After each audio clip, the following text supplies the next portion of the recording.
morning. Don't know where you are, but where I am, it's early. The world's still stretching, the coffee's hot, and the signals are already coming in. Let's take a look before the day starts making demands. This is Signal Check with Adrian North. So here's where we are. Transparent Tribe. That's a Pakistan-aligned hacking group.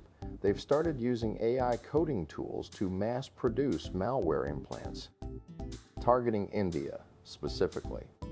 And look, when we talk about AI in the wrong hands, it's not some Hollywood scenario where the machines take over. It's messier than that, more unpredictable. The thing is, when the bad guys get access to something this powerful, that whole only a good guy with a gun argument kind of falls apart. Because AI isn't a gun, it's complex.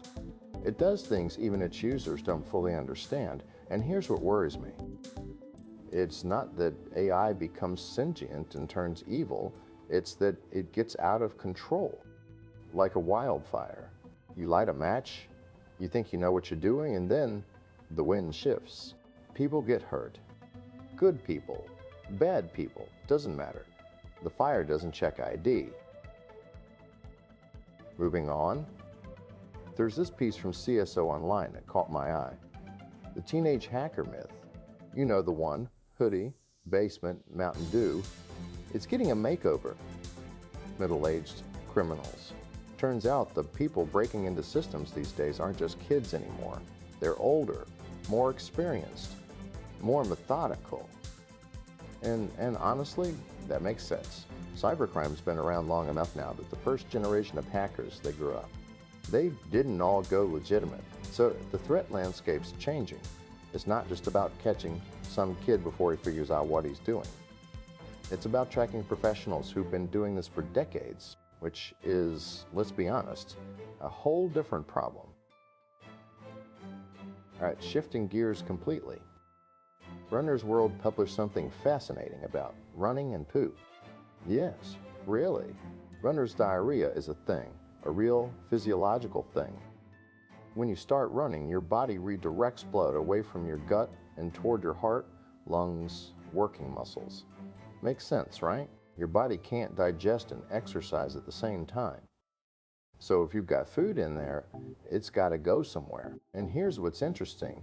This gets worse as you age. In your 20s, you can eat whatever, run whenever, no problem. But hit your 30s or 40s, your gut becomes less forgiving. The experts recommend keeping a food diary alongside your running log. Connect the dots. Figure out what triggers it. Also, and this is just practical advice, plan your training routes near public restrooms. Your future self will thank you. Finally, Bitcoin. It's behaving like a safe haven asset right now, which is weird. Traditionally, Bitcoin's been volatile, speculative, the opposite of safe. But something shifted. Now look, the presence. If you know who I am, you know my stance on Bitcoin. I've made my predictions. I've made my promises, and I stand by them. But this behavior, it's worth watching. Because if Bitcoin actually becomes what its true believers always said it would be, a digital gold, a hedge against uncertainty, then a lot of people who dismissed it are going to have to rethink things. I'm not changing my position, but I'm paying attention. That's Signal Check for today. Close the tabs, step outside. The day's waiting. We'll talk again next time.